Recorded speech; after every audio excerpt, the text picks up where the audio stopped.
Hello, this is Susan Washington, and I wanted to say something today about depression and the stigma that goes along with it. I want to say this, that my depression is not your depression. You know, there are days when I have those euphoric highs, and then there are those devastating lows. But I want to say that for those family members who feel like they've been ostracized, or like being said, well, you know, how can you feel better when you're going out, or you feel better when you're going up and down the road to dances and stuff. The way I handle my depression is not going to be the way you handle your depression. You know, and depression and schizophrenia runs on both sides of my family. I have an uncle who's paranoid schizophrenic.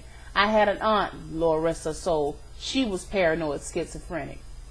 Mental illness runs on both sides of the family. And for some family members to make others feel like they're not welcome, like they don't matter, like they shouldn't even be here, is a crime and a shame. Because the way you handle it is not going to be the way that I handle it. And I want to say to that family member, I love you dearly, no matter what. And there have been plenty of days where you have talked me out of a severe dark place.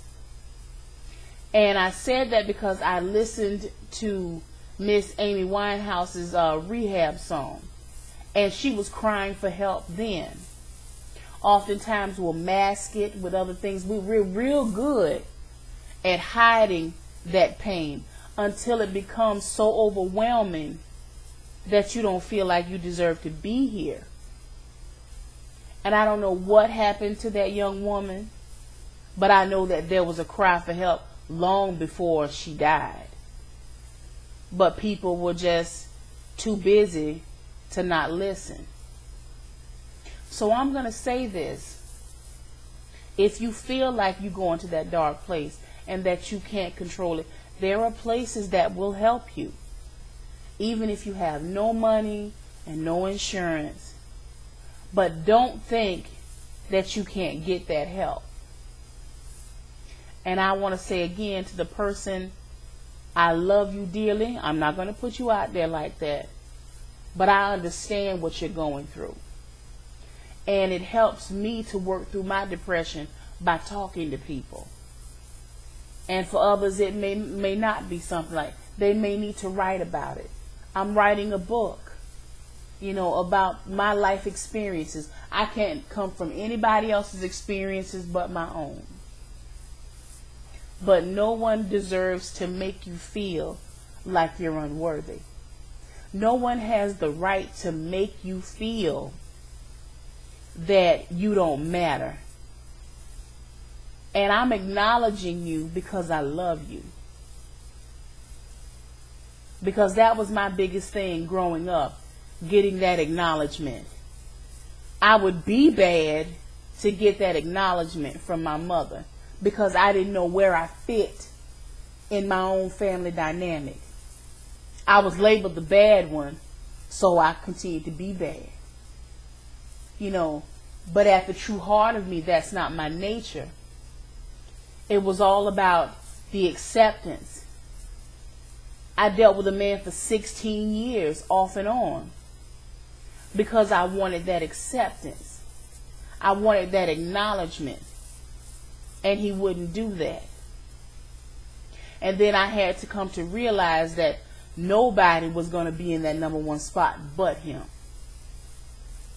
And no matter what I tried to do to love him the way he needed to be loved, I still wasn't the one for him. And it took 16 long years to figure that out. I had a nervous breakdown in 1995. And my sister tried to make me feel better. She tried with all her might. She took me on an all expenses paid trip to New Orleans. And all I wanted to do is sit in the room and cry. And then the worst of it was that I couldn't even enjoy this beautiful wedding because I saw that woman in my shoes of where I wanted to be with this man.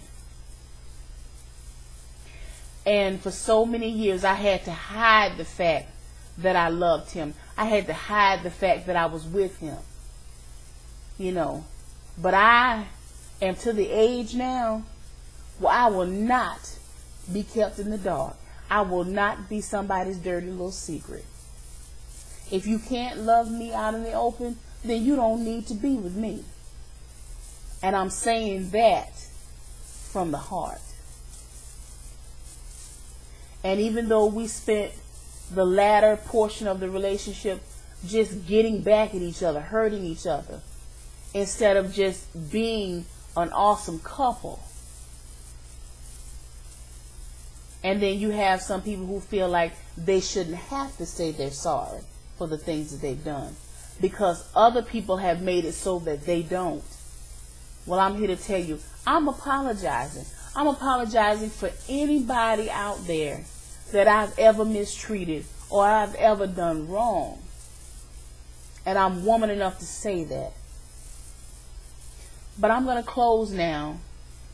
And I hope that my family member, I hope this is a big hug of love and acceptance for you because I love you. And you all be blessed and be a blessing to each other. And that's all I got to say for today.